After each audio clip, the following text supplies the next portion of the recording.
let me introduce my fellow panelists, then we're all going to say something and talk a bit among ourselves, and then happy to hear comments and questions from the rest of you. And maybe, Leah, you want to reply to some of the things that I said.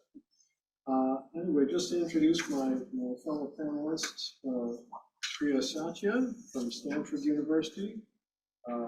Who's that? Oh, sorry. Turn your microphone. There we go. Special interest in the history of the British Empire. I know about that. Helon Habila, George Mason University, and Nigeria for that was the novelist, and Samuel Moyn from Yale with a particular interest in the history of human rights. Your second, I loved your first book, Leah, Free. The second one sounds like it will be fascinating. It's very hard to respond to in the way that a formal academic panel is supposed to do. But I found myself, as you were talking, thinking about the history of surveillance, which is something that has always fascinated me, in part because I was the object of it. And I'll just tell you a little bit about that. In the late 1960s and early 70s, I was active in a movement against the Vietnam War in this country, and I was very, very small potatoes in that movement. But when the Freedom of Information Act was passed in the 1970s, and you could request the files that the government had, I requested my files under the Freedom of Information Act and found that the FBI and military intelligence had more than 100 pages of files about them. And it was fascinating to read this material. They black out the names of informants, so you can't tell who was supplying the agency with information about you. But what I began to realize about the surveillance people is that, as you say, spies get confused. They got all kinds of things garbled. For example, my then girlfriend, now wife, and I had briefly been civil rights workers in the American South, and when we got married in 1965, we asked people to donate to a civil rights organization instead of giving us wedding presents. In the FBI report on me, done a few years later, this got transformed into the notation, gave his wedding presents to Goodwill. So it just goes to show that the people doing the surveilling often get things garbled. And sometimes I think in revealing ways. I always enjoy, in writing about different parts of history, looking at surveillance records, which is something that, of course, is much easier to do when the empire has collapsed or the regime has collapsed, or when 50 or 100 years have passed and things become public, which weren't public before. And I've had the occasion to spend time in the British National Archives, the US National Archives, looking at intelligence surveillance records. And remarkably, through a striking lucky break, there was one moment in the last year of existence of the Soviet Union when they opened up a selected portion of the KGB archives to Western journalists, and I spent some time there. One of the things you realize looking at these surveillance records, and I would love to hear from you about this, is that often you learn more about the people doing the watchers than the watched people. The wonderful British feminist historian Sheila Robotham made this point in describing some work she'd done looking at government records on the First World War, the an opponent of the First World War in Britain, Alice Gould, a very brave woman who went to jail for opposing the First World War. And she pointed out, and I borrowed this insight from her in a book that I wrote with this woman who was also a character, that many people who work for intelligence agencies come from the military or from the police. And that they often believe that dissident movements are structured as hierarchically as the military is structured. And that is something that comes through to me again and again as I've looked at surveillance records and writing about history, that people impute to dissident movements a sense that there is always somebody at the top who is pulling the strings and somebody who is second in command and so forth. So I'd be interested to hear whether that is something that shows up as you study these records about your grandmother. But one other thing I would say about surveillance is that it certainly is something that all of the great empires have done in a huge way. You know, the Tsarist Empire had the Okhrana, its secret police. The Soviets took this to a complete new level in terms of everybody spying on everybody else. We've all read about East Germany, where something like 1 out of every 60 people in the country was an informer to the Stasi. The United States has also had an immense put an immense amount of work into surveilling its population. I just finished writing a book about the post-World War I period in the United States, and military intelligence in the year 1918 in this country had roughly 1,000 people, military and civilian, working, spying on American citizens. This is not talking about what they were doing when they were fighting the First World War in Europe. The best estimates are that when the US Communist Party finally more or less went out of business with the collapse of the Soviet Union, of its 6,000 members, roughly 1,500 were FBI agents. So empires of all sorts do this. And then the regimes which grow up in their wake, like Albania, sort of follow that practice. So I think that's enough for me, and I would like to hear what the rest of you have to say, and then we can talk a bit and hear from you again, Priya. So Priya, you want to go next? Sure. Thank you. Can you all hear? Song? Yeah, you can hear me? Yeah. I actually wrote my first book on British intelligence gathering in what was then the Ottoman Empire, but different part of the Ottoman Empire.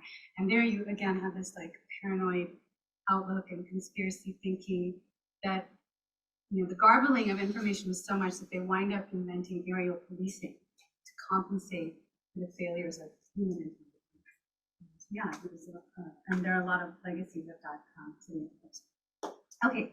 So Leah told us this story about how in Eastern Europe and the Balkans, implementation of socialist principles was constrained by those nation-building projects of the new states that were emerging from the rubble of the Ottoman Empire. And as I was thinking about Eastern Europe, which is not an area I know too much about, I was recalling an analogy that Isvan Dayak, who just died last month, made in his 1992 book, Beyond Nationalism. And what he said was that the only army that truly resembled the Habsburg army was the army of the Indian Republic, another multi-ethnic, multinational, multi-faith force, enabling the survival of another multinational, multilingual, multi-faith, multi-ethnic imperial state. And of course, socialist principles were really influential in the era of the early Indian Republic as well. So is the case there, just to move our geography, sort of the opposite, where you have the implementation of socialist principles frustrated by the project of creating a multinational republic from the rubble of the British Empire. So, and perhaps one of the key differences between the Ottoman and Habsburg empires on the one hand and the British Empire is the kind of relative stickiness of imperial state structures in the nations that emerge from the British Empire. So in British India, there were actually, before independence, there were what we might have to call sort of sub-nation building projects, or movements for an independent Punjab or Bengal, Hyderabad, Pashtunistan, Kashmir, Goa, and so on. And these were all suppressed. They still remain, but suppressed in favor of those supranational projects of India and Pakistan. And you can think of other examples, and Helon may talk about Nigeria is not too different also. And for a long time before independence, federal ideals had actually been very popular, and that's partly because of the kind of example of the Soviet Union, right, and the kind of socialist model of a federation that way. And a lot of anti-colonial thinkers in India had been dreaming of sort of partnerships between nations and between faiths that might avert or maybe even transcend the violent partitioning of South Asia. And Gandhi actually thought of this word Indian as a kind of international category that referred to what he dreamt it would refer to as a sort of collection of interdependent village republics. And to him and other thinkers at this time, to reject colonial values meant, thinking outside the box of the nation state, which they thought of as a kind of colonial paradigm whose kind of dangerous and destructive potential had just been so exposed in the world wars, right? But decolonization, as we know, we're sitting here at this empire resurgent, ever-surgent conference, remained incomplete. Instead, visions based on sort of strong centralized authority in the name of singular nationhood prevailed in India and Pakistan. And both states have ever since continually faced movements rooted in religious, linguistic, ethnic, and regional nationalism, especially on their border regions. And these movements assert the dignity of a place or the language, faith, or ethnicity that's being suppressed by the imperious central states that's captive to majoritarian priorities. And as an example, the 2019 abrogation of India's Article 370, guaranteeing the internal autonomy of the state of Jammu and Kashmir, perhaps kind of epitomizes the central government's domineering ambitions. Now, decolonization was forestalled partly because the international order has institutionalized colonial values and paradigms. The First World War normalized the vision of a world made up of homogeneous ethnic nation states with a global governance body, the League of Nations, overseeing the unmixing necessary to it, beginning with the 1923 exchange of Greek and Turkish minorities, which even at the time your grandmother's uncle recognized was, this very scary, powerful precedent had been established. And then the United Nations, again, made it very difficult to frame struggles for greater autonomy in any terms other than sort of separatist national aspiration or the unbelonging of liberal human rights discourse. And policy experts continue to see partition as a tool of conflict resolution, despite the absence of any evidence that it has ever solved the problem anywhere, whether in India, Korea, Cyprus, what have you. These expert conversations remain in the grip of an imperial historicist imagination in which partition is a paternalistic way of creating order in a disordered world. The violence it entails is considered the tolerable price of nationhood, defending the dignity of which requires suspension of ordinary ethics. This is a framework that insistently asks, what are you? Which is a question that is so difficult for so many to answer, as your new book, these very moving new accounts, we got to read a little more than was presented. People in my home region of Punjab have been asked again and again to answer this question, what are you? In terms of faith, language, and ethnicity, even though the region's faiths and languages and ethnicities are, overlap and are mutually entangled. Respecting the dignity of the nationalist aspirations of, this is just one example, of Punjabis who have struggled for an independent state of Pakistan, and respecting the dignity of those excluded from that vision of a Sikh state, requires an awareness of the way our still colonial norms shoehorn all anti-statist protests into movements for new nation states defined by some history-defined standard of homogeneity. And of course, struggles for dignity, even when they fail, matter in and of themselves because they themselves restore dignity to those struggling. So given the current planetary stakes, renewal of anti-colonial struggle against the nation-state norm is urgent. I think we need to, again, imagine alternative ways of relating to one another through processes of reparation and recovery of shared pasts and possible shared futures. The Indian farmers' protests of 2020 to 2021, in which Punjab's farmers were partnering with farmers across state borders, was based in that kind of awareness. And I think we can draw on past experiences of layered forms of sovereignty, federal experiments, different ways of coexisting with the alien, and socialist practice. Can we, for instance, recover the hope of a partitioned South Asia in which Pakistan and India are partners rather than mortal enemies? This was actually a hope that was very current just when the project of creating a European Union was striving to kind of lay the ghost of toxic nationalism to bed in its birthplace in Asia's other subcontinent, which is Europe. So can we imagine a similar South Asian political and economic union preserving local autonomy? Just a couple of final thoughts. For Gandhi, the problem with colonialism was that it centered material desire as the key to progress, a view that precluded the ethical outlook demanded by planetary habitation. If an entire nation of 300 million took to similar economic exploitation as that caused by the West industrialism, he wrote, it would strip the world bare like locusts. The breakup of Yugoslavia, as I very superficially understand it, was triggered by the spiraling debt occurred through precisely such an effort at economic catch-up. And strong men played to nationalist feeling and embraced neoliberal policies. Absent that the developmentalist aims derived from liberalism, would socialist principles have been more compatible with national or cultural flourishing within a regional federal partnership frames? Is an interesting question to me. So Leah's grandmother taught her that freedom is a form of awareness of moral agency regardless of material constraints. And this is also very much how Gandhi defined it. If colonialism was about materialism, freedom lay in nurturing everyday ethics of mutual care, regardless of material conditions.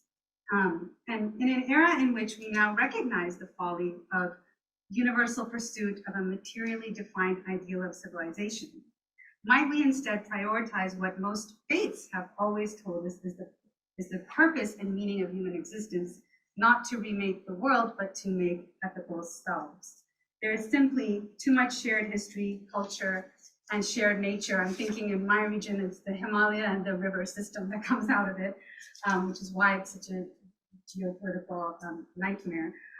There's too much of that shared history, culture, and nature to sustain a world made up of fortress-style nation states in South Asia or Eastern Europe or Africa or many other places. And I don't think this is an argument for globalism, but for a kind of interdependent localism, maybe something like the world of Gandhi's village republics.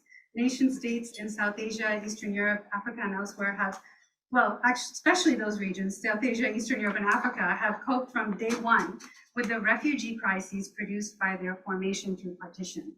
And climate breakdown is only magnifying the flow of displaced people, undoing or diluting the mythic nations that their states claim to represent. So is it possible to renew the decolonial ingenuity that began in the last century and sort of was disrupted for various reasons? Thank you, and thank you.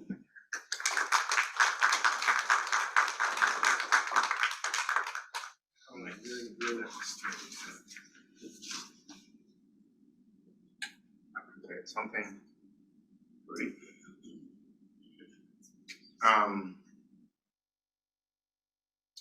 So that was a very wonderful presentation. Thank you for that. I want to thank you for taking us into your world, into the history of her family and her country. Like other members of this response panel, I was privy to more chapters from that book in progress. Thank you for sending us those opening chapters.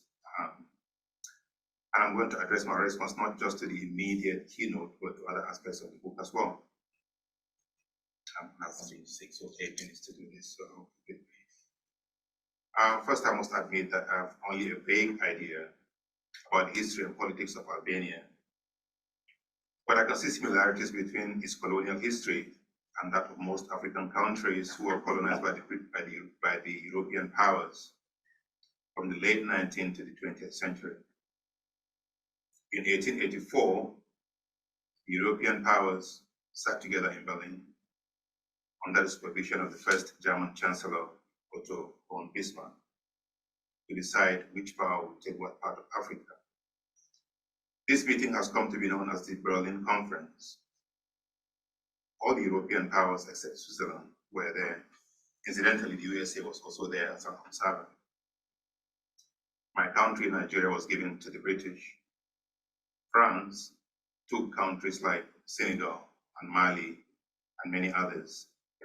The Germans ended up with Tanzania and Cameroon and Namibia, which they had to forfeit when they lost the First World War. Although most of these countries gained their independence in the 1960s, we all know that they continue to be dependent on their former colonizers in many ways. One thing empire does very well is to persist in myriad forms. There are 3 principles that I think all empires have in common. Number 1 is power, number 2 is social control, and number 3 is self-perpetuation. By power, I mean absolute political power over the colonized. By social control, I mean control of all aspects of life, but especially the culture and history of the colonized. By self-perpetuation, I mean the ability of empire to educate and socialize the colonized population so that they themselves become its champions and carry on its mission. I'm especially interested in the concept of dignity in your book and how you gave different examples of it. Allow me to reference one of the examples here, and I hope I'm not giving away anything from the unpublished manuscript by using this example. I'm referring to the chapter titled Dignity of Rank. The narrator's great-grandfather, Ibrahim Pasha, has just died. Our great-grandmother is discussing the cause of death with the family doctor, Elias. It is suggested in the book that he might have died because of something he ate after having not eaten for a long time. His wife doesn't want the doctor to put that cause of death in his official document. She sees this cause of death as undignified, something beneath her late husband's rank. There are of course many examples of dignity and indignity in the sample chapters, but this anecdote stood out for me because it seems to suggest that people should have the freedom, the agency to decide what is important for them, to decide their history, to curate their history as it were. They alone should have the power to do this. Empire, on the other hand, tries to take away this dignity by destroying a conquered population's history and culture. In its place, it creates an official history which will always seek to legitimize its colonial project. Sometimes empire goes as far as suggesting that it was doing you a favor by invading your land and destroying your culture, because to begin with, your culture was inferior and your history non-existent.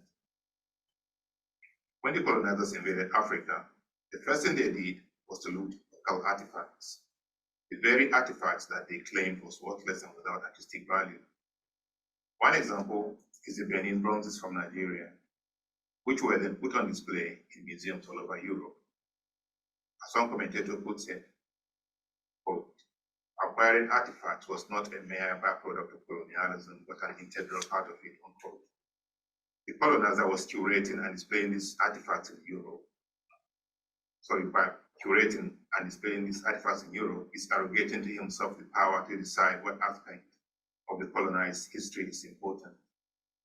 He creates a story around these objects the way he sees it, without any input from or consultation with the owners of the artifacts. That is an example of control. As George Orwell said, he who controls the past controls the future. Who controls the present controls the past. Perhaps that is one reason the narrator in Leah Yip's book is trying to find out the truth about her grandmother.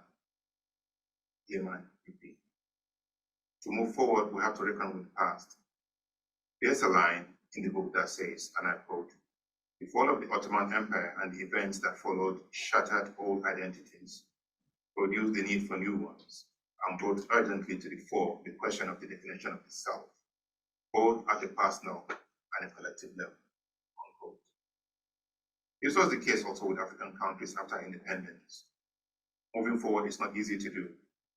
These new nation states are failing as democracies because the colonizers set them up to fail.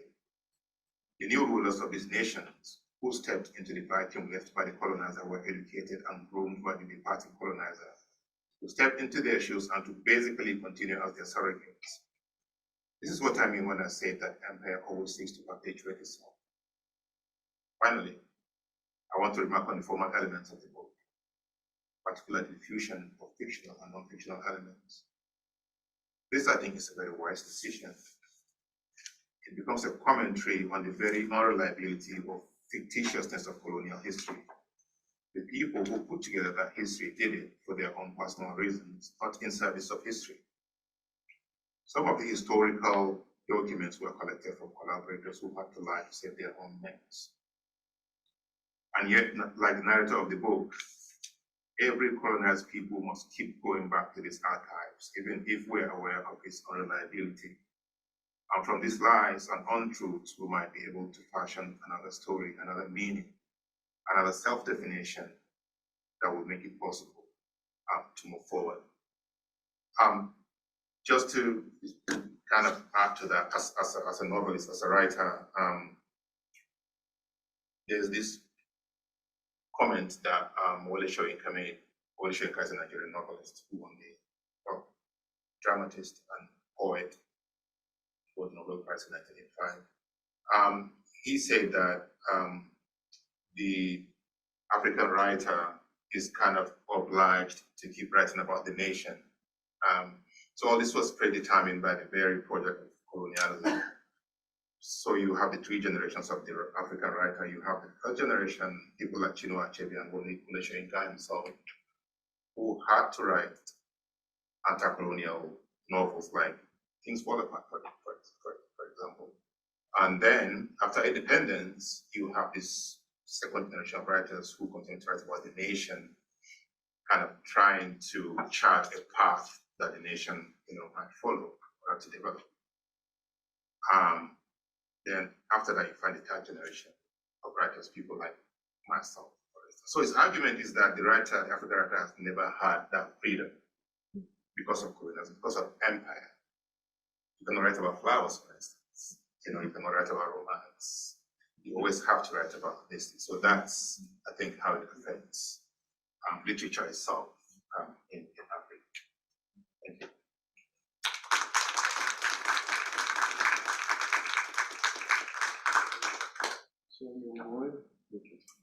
Well, it's hard to go last because I'm going to offer some overlapping thoughts and some similar questions to Leah. Obviously, Leah's next book is going to be as spectacular as her last, and I'm with everyone and eagerly awaiting its realization. I really do want to follow up in getting you and us together to reflect on one of the central threads, really, which is how universalist aspiration becomes hostage to the exclusionary, in particular repressive. And that's a story you're going to tell in one place, but I just want to hear more about how we could generalize from it and also pivot from that legacy and all of its manifold forms towards a universalism that would not end up hostage. I was very struck by the claims about how socialism in Albania ends up nationalizing and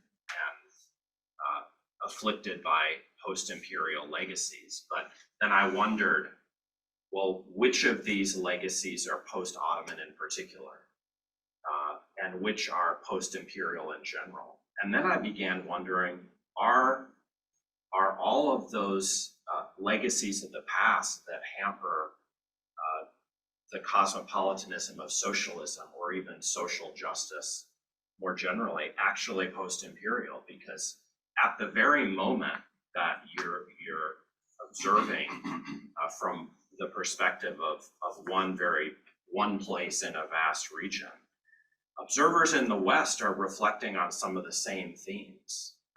It's just in a slightly different way. So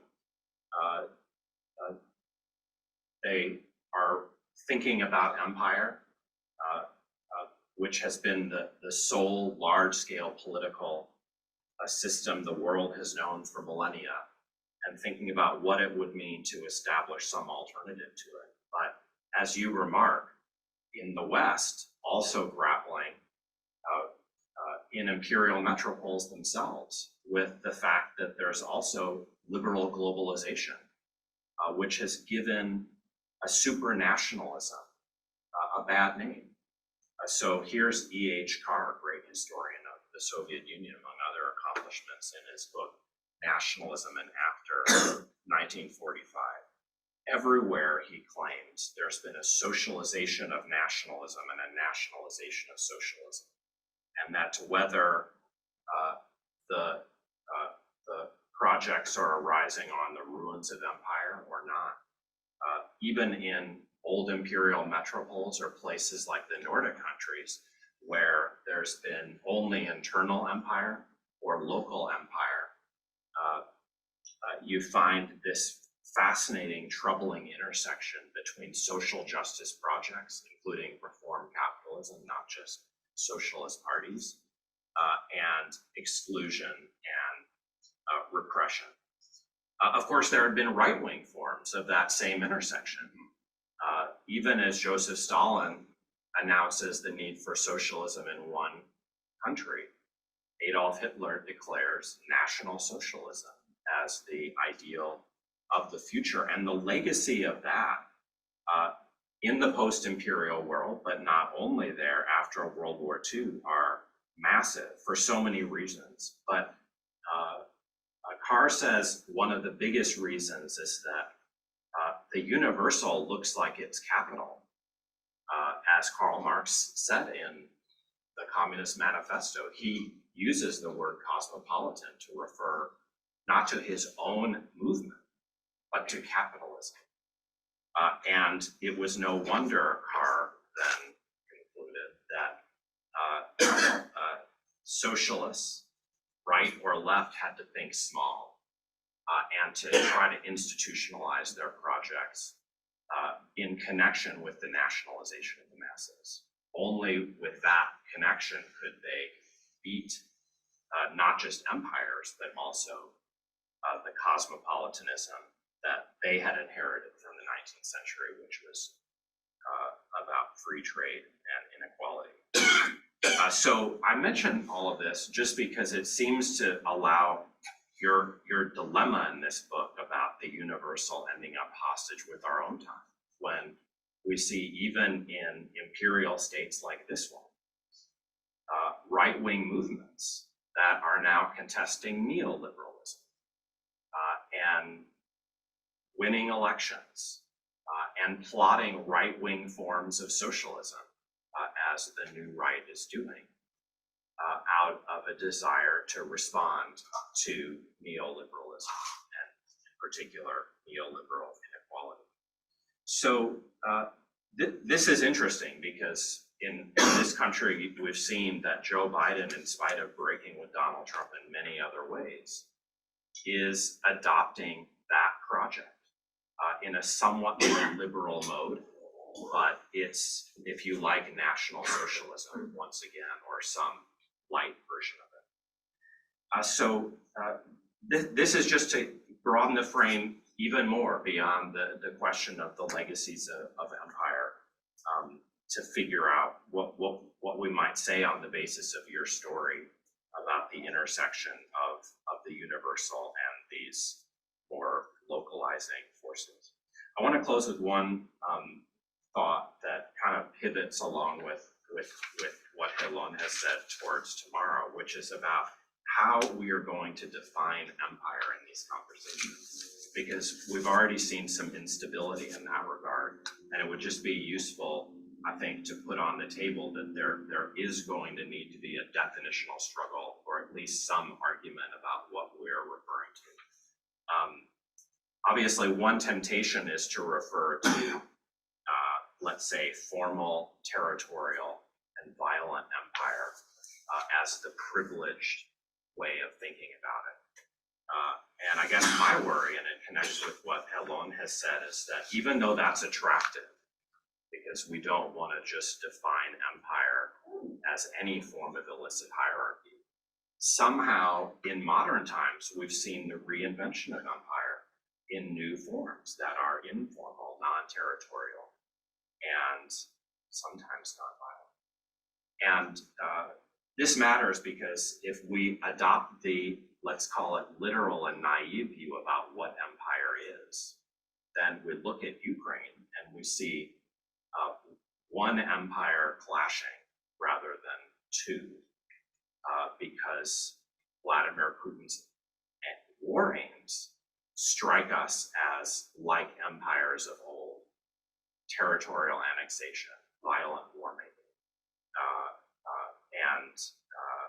Yet somehow the 20th century also taught us, actually the 19th and the British Empire before the 20th century, that empire can take many forms. And yet, if we don't place limits to what we mean by empire, then what do we mean? And so I want to stop there. Thank you very much.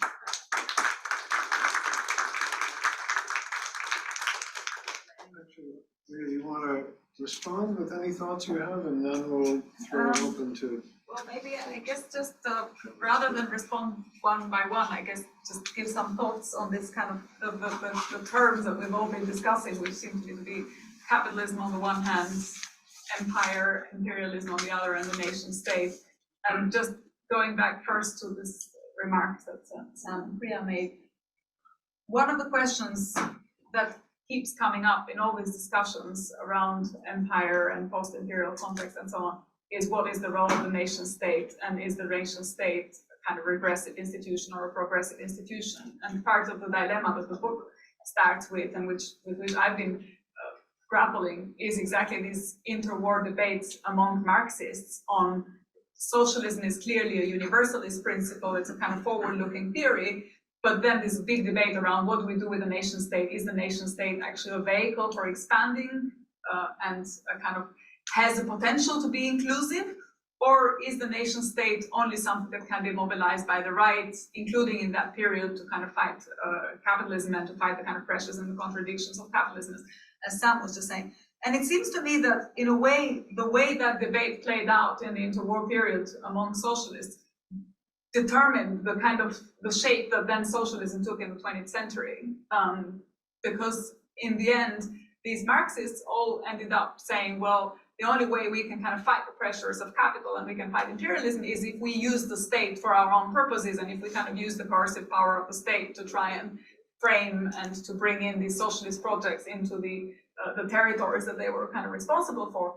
But it seems to me that that was, in a way, and counterfactual history, when you think about what went wrong with that project, is that they seemed to buy into the theory that the nation state actually ever was inclusive, but it was never inclusive. I mean, this was always a kind of capitalist nation state, which promised equality, and we know this from Marx and from the kind of from Marx and from the Marxian critiques of kind of bourgeois liberalism and so on, which promised equality, but actually always used these categories of right, of state, of coercion, and so on, to exclude particular individuals, so to exclude either citizens within the state that didn't have property, that didn't have access to resources, or to exclude people in the colonies. And so the nation state was actually, in the discourse, in the kind of intellectual discourse, always promised as an inclusive institution, but actually in the practice it was never inclusive.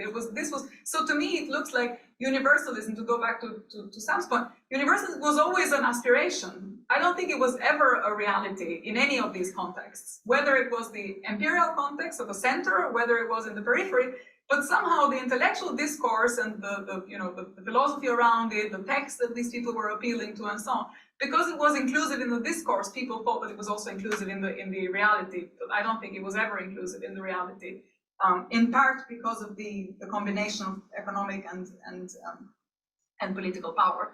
And I think I agree. So in a way, I agree with someone. You were saying that in the kind of interwar period, the nation state then became also the tool through which the right was mobilizing against capital and against globalization and so on. For the reason that they had all seen that the state was actually never inclusive. And so then they could promise, look, now you can make it really inclusive if you tame capital, and that was where the right and the left overlap. What is interesting to me is how, though, and this kind of going back to Priya's discourse on, how can you ever resurrect an anti-colonial struggle that doesn't go via the effort to also resurrect the nation state? And that seems to be the most important challenge for now, actually, in terms of whenever you have conflicts, geopolitical conflicts that are clearly to do with pressures by capitalism, by globalization, the response is always fragmentation. And Yugoslavia is one example. You see with every single conflict that we've had in the 21st century is also gone in that direction. So whenever there is a problem of that kind, and I think I feel that it's really difficult to have a kind of proper anti-colonial struggle if one doesn't completely give up on the nation-state framework, and if one doesn't say, look, this is just an exclusive, has always been an exclusive institution,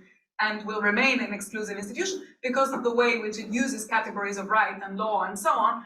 When they become concrete, when they are applied in a specific context, they always end up being applied exclusively. So yes, there is a kind of discourse around the law is equal and the right is universal and so on, but actually it's just ideology. When you look at it, when you look at the practices of it, it seems to me to remain, to always be the case.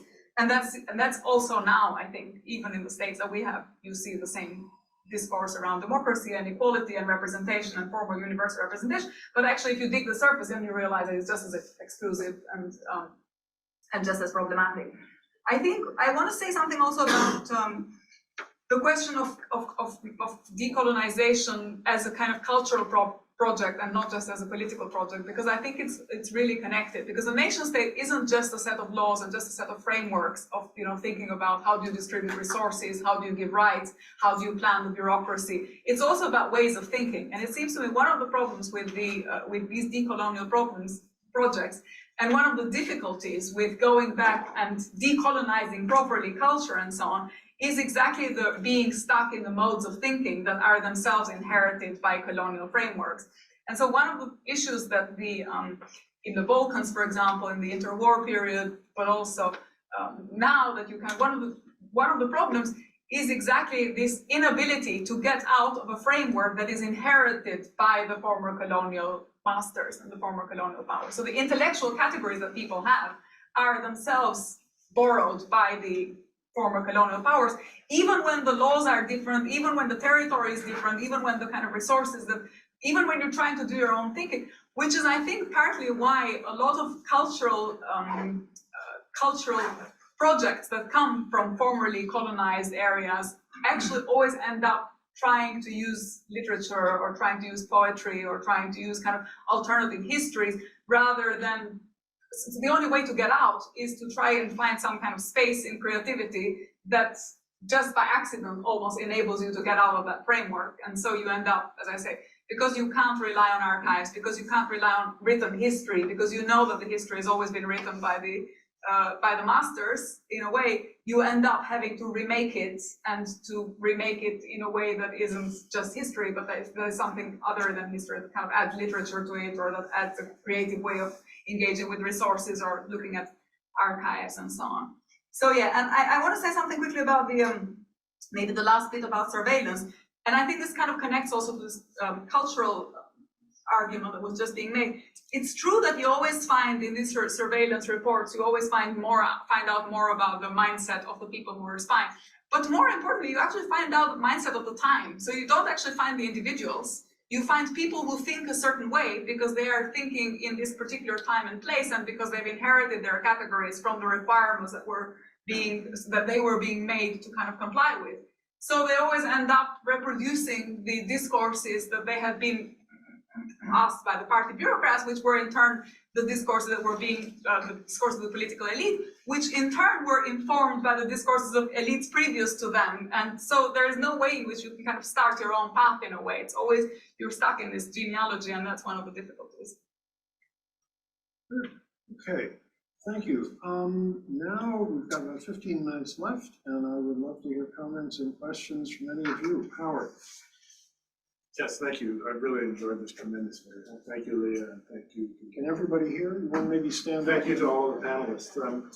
I'm working on, this is totally by coincidence. The organizers didn't know what I'm working on when they invited me. And Oh, no. Well, I'm working on decolonization. And Priya and I talked about it a little bit before this event began. I'm going to start with a surveillance anecdote. At the center of the narrative of the work that that's underway is the life of Kwame Nkrumah. And Kwame Nkrumah is a singular figure in 20th century history. I'm going to come back to his importance to this discussion directly in a second. But the FBI could never get his name right. They had a file on him, not even his name. They had a file on him from a very early time, even before he left Ghana. Okay, and you have all the, I went through the FBI files, all these variants on the guy's name. So this notion of, just Keystone Cop surveillance stuff is, it's really right. It's everywhere, right? As I listened to you, and particularly about all of this, I wondered, something came together in my mind that has never happened before. I'm not a Europeanist, but I'm reasonably familiar with the interwar period in Europe and the mania, and I think that's the right word, for defining and redefining nationalities and attributing rights to different nationalities and punishing people and exiling people and moving them around and killing them and things like that happens on just untold scale, right? Because I'm working on decolonization and my focus is not uniquely but predominantly Africa, I'm thinking a lot about an immediate previous period of empire, which relates to what Helon said about the Berlin Conference. So Africa is essentially carved up and formally dominated between 1884 and the First World War.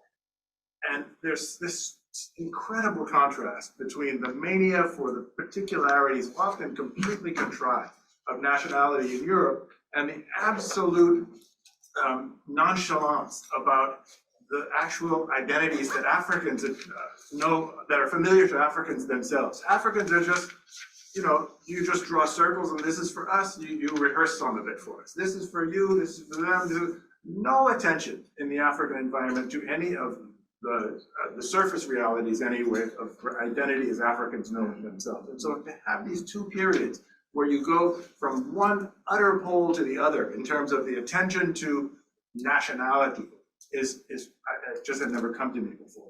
I want to come back, I don't want to take a lot of further time, but I want to come back to Nkrumah because, Priya and you both talked about, can the nation state redefine itself?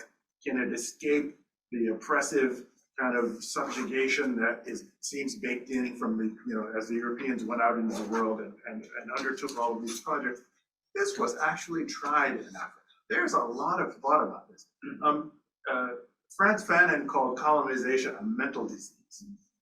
That was his exact phrase, that when you colonize someone, you're inculcating a mental disease. You're introducing mental disease into those people, right? I find that to be a very powerful way of thinking about this. And this gets to what you said about culture, et cetera, and the way and how you just can't get out from underneath it, right? It's persistent, right? But people like Nkrumah himself and George Padmore, who was an early sort of hero and tutor really of Nkrumah's, had this idea that the way out of it, at least for Africans, was to go big. The nation state is a curse. This is the Europeans' project to continue dominating us. The way out of this is to explode, that's the old cliche about enlarge the problem. Okay, so instead of having 50 or whatever, 54 countries or territories, let's just make it Africa, okay? And Fanon also said something like this: if all we do is go out and reproduce the project of the Europeans, but we have our own flags and we have our own presidents and our own currency and whatnot, by any reasonable measure, that's an utter failure. So I think we have to think about actually what's been tried in various places, and I said some version of this in my own talk at a different event here yesterday, that world historians don't often think about Africa as having anything really to tell them, right? Real history starts in in the imperial centers, it's very Eurocentric, et cetera, but a lot of the things, I know you know this history, Priya, yourself, but a lot of this problematic has actually seen some of its most interesting work in Africa. Thank you. Other comments, questions on the floor? Rhea, do you want to say anything in response to Howard? Go Yeah, ahead. I mean, I just start something and then I'm sure other people will have really interesting things to say as well. But first of all, on this question of kind of going big, which I think was also in some ways experimented, at least in theory, in this interwar period that I'm interested in. And, in the Balkans, people were talking about the Balkan League of States and kind of Balkan Federation and this idea that, they all knew that or at least some of these intellectuals knew that if they were stuck with the nation states that they were assigned by the League of Nations, they were actually going to be dependent. And that's what ended up being the case. And so I think, the Austro-Marxists thought about these ways of thinking about political federal authorities that wouldn't have to follow the nation state model. And I think it's been a kind of, it's been always a possibility there. But one of the challenges, and I think that's kind of worth thinking about, is there are these projects and there are efforts to make these projects work, and then there's the international order. And at the end of the day, the international order, international law, the international distribution of resources, the financial system, the global financial system, these are all actually controlled by not that large a group of states, which are constructed on the basis of that kind of nation-state model. So even if I think it looks like it's possible to get out of that trap, in a way, it seems to me it's a lot harder, as all this in the end discovered, that we know it's in Libya, with Gaddafi at one point tried to work out something within African nations and to think about African unity. In Latin America, I was just recently, people were talking about the currency union between Argentina and Brazil. And so it's obvious that in the periphery, there are always efforts to think about how can we get together and overcome the nation state model.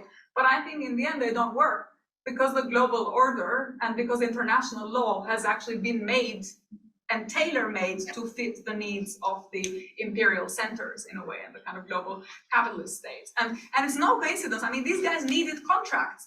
In order to distribute resources and to kind of divide property, you needed agreements that were universal and that worked out on these premises. And so that model, which the universality of it is actually just the universality that is needed to trade and to exchange and to use money. Other than that, there's not much left if you kind of take out that aspect. But that aspect is actually really important and is what traps people. This time.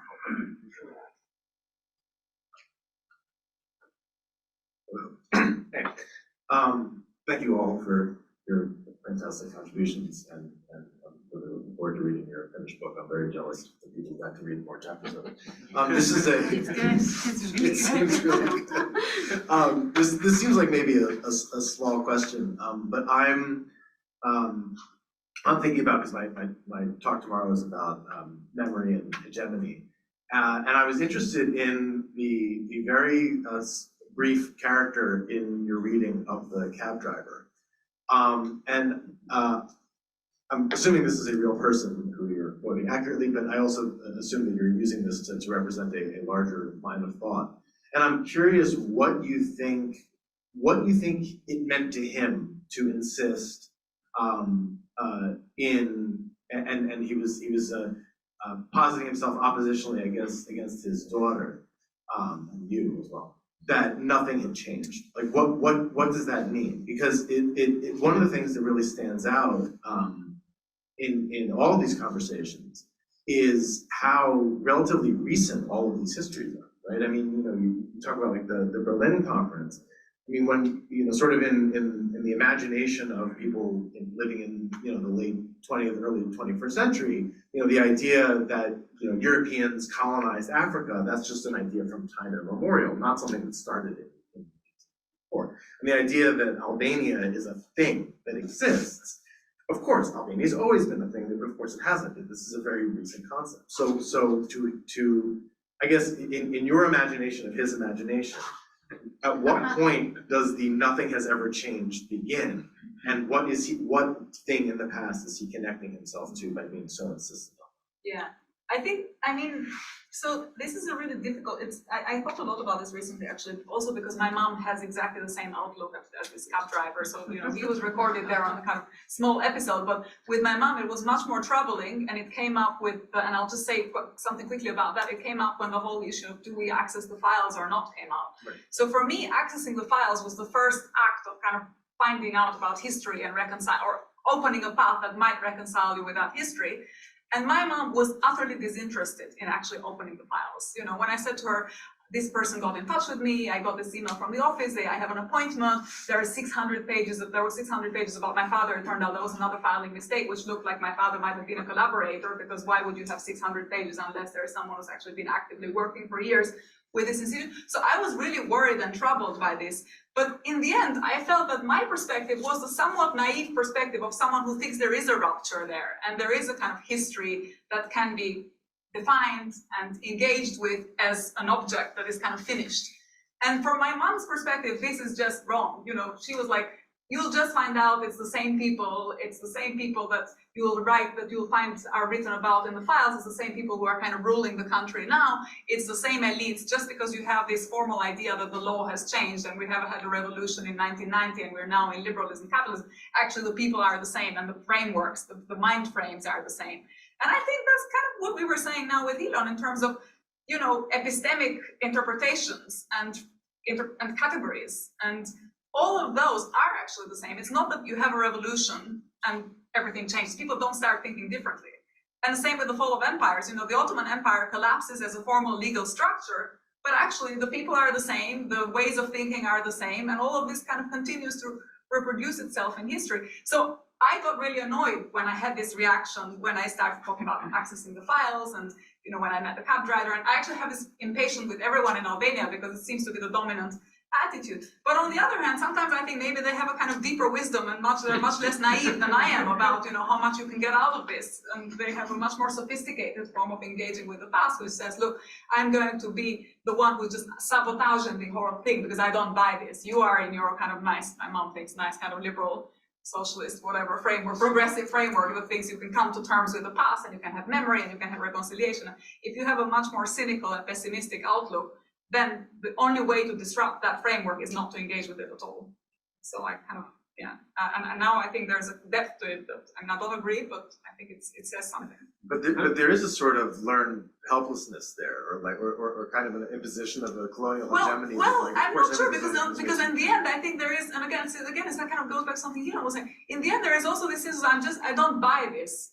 So my way of telling you that I don't buy is to not engage with it at all. And so all of this is going to be appropriated by some elite or other for some project or other. And since for me, my whole history is a history of being controlled by elites and dominated and manipulated, and just the only way to escape that manipulation is to just not engage with it and to kind of sabotage the whole activity, which is kind of a sad place to be in, but I think it is a position. It's a good place to be in.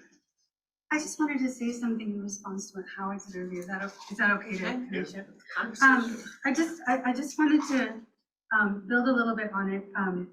What you were saying is that these things have been tried before, like Pan-Africanism or Pan-Arabism and Pan-Asianism, and there were all kinds of, and village republics. There were all kinds of experiments in that interwar period and early decolonization period.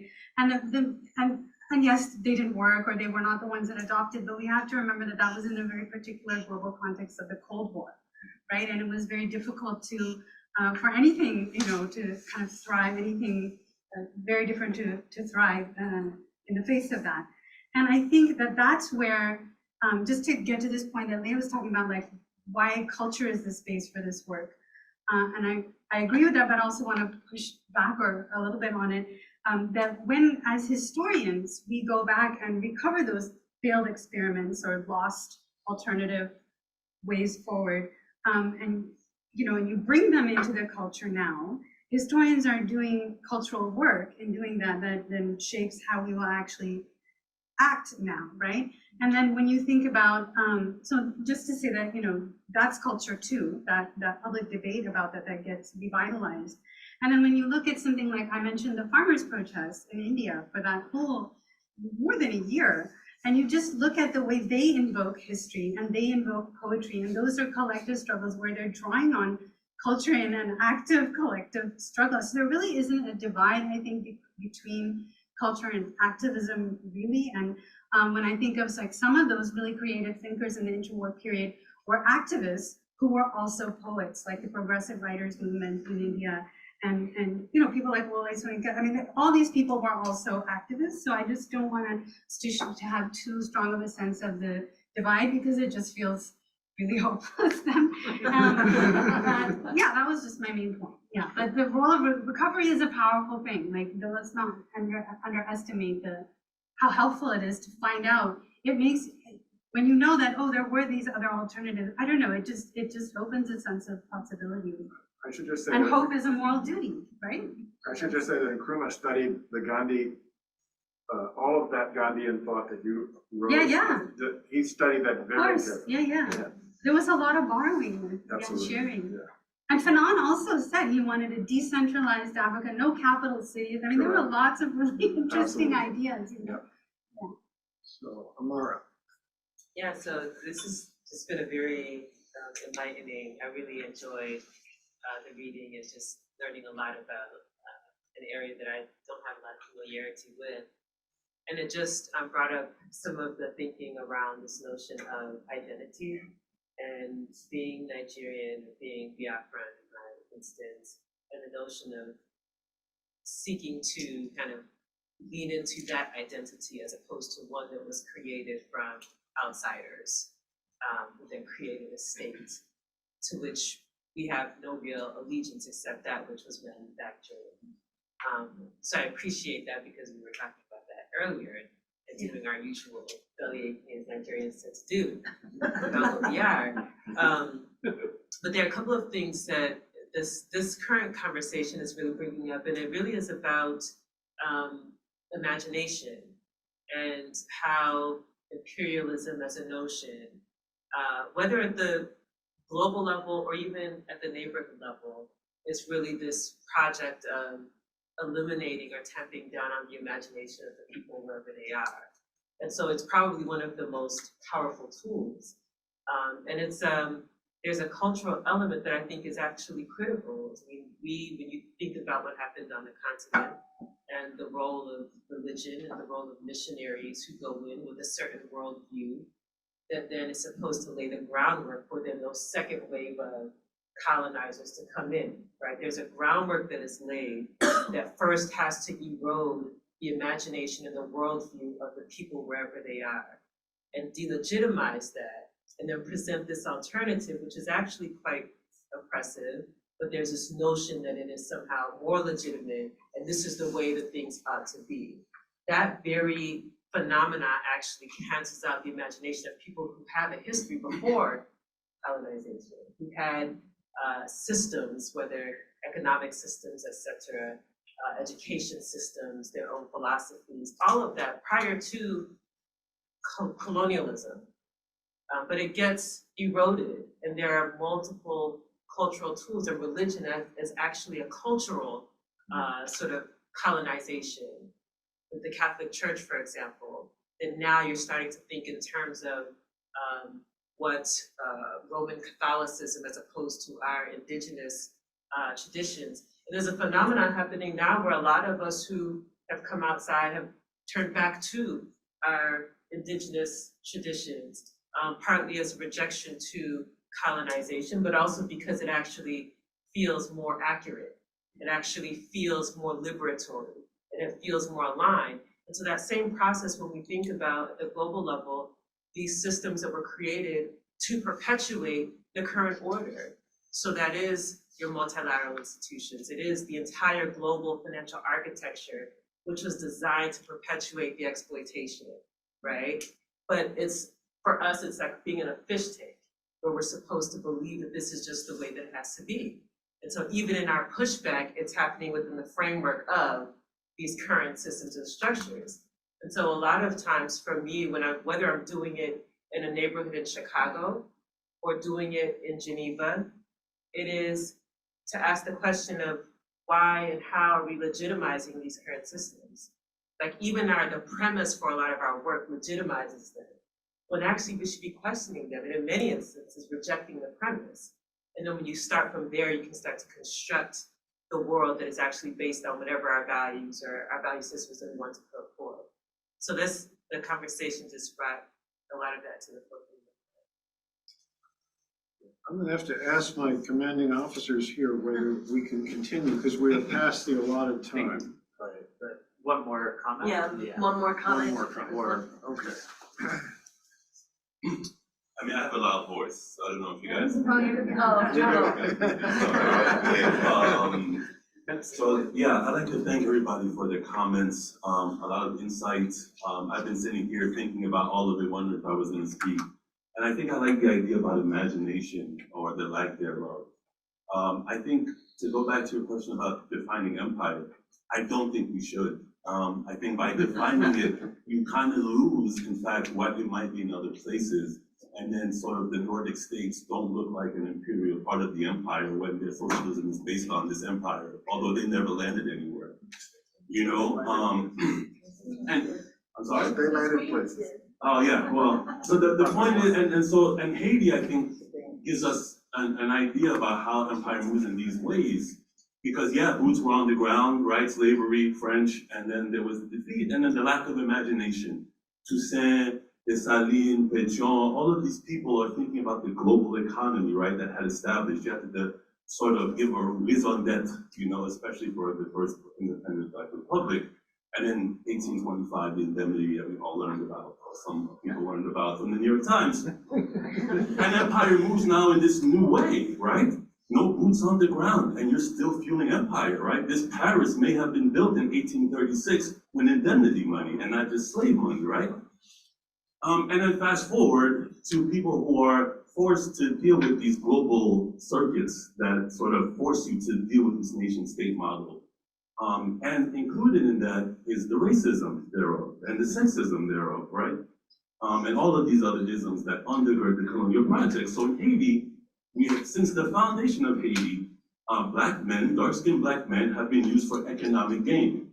So the guy who signs the indemnity makes this the rule code, right, which forces these men to work in order that the indemnity could be paid.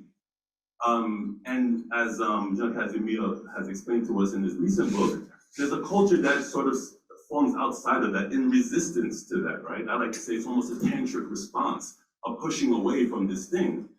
An empire informally spreads and tries to rope these people in. And in 1915, the US occupation happens, and it industrializes Haiti. The Republic of Port-au-Prince is born, and is pulling all of these people into the capital to work in these factories, and continue the exploitation of these people, men and women, and leads us to this day, where people in Haiti are rejecting this system, or sort of shutting the government down, where gangs of these exploited people have formed.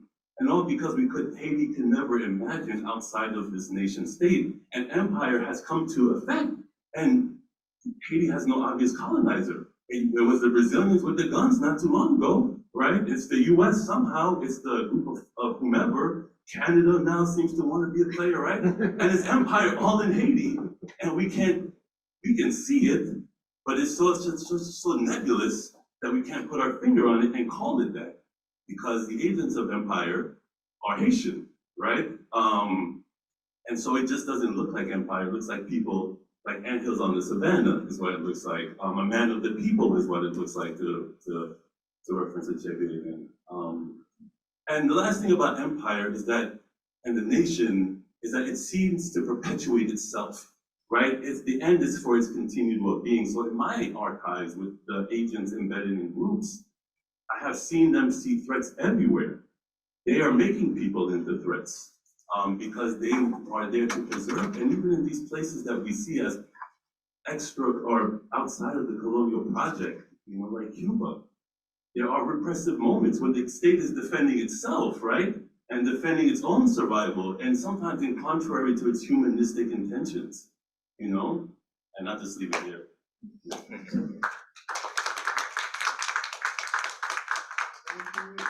Thank you, Liz. I thank the panelists, and I thank you all for coming. And we reconvene tomorrow at 9 a.m., right? Right. Yes. Right. Okay. Thank you.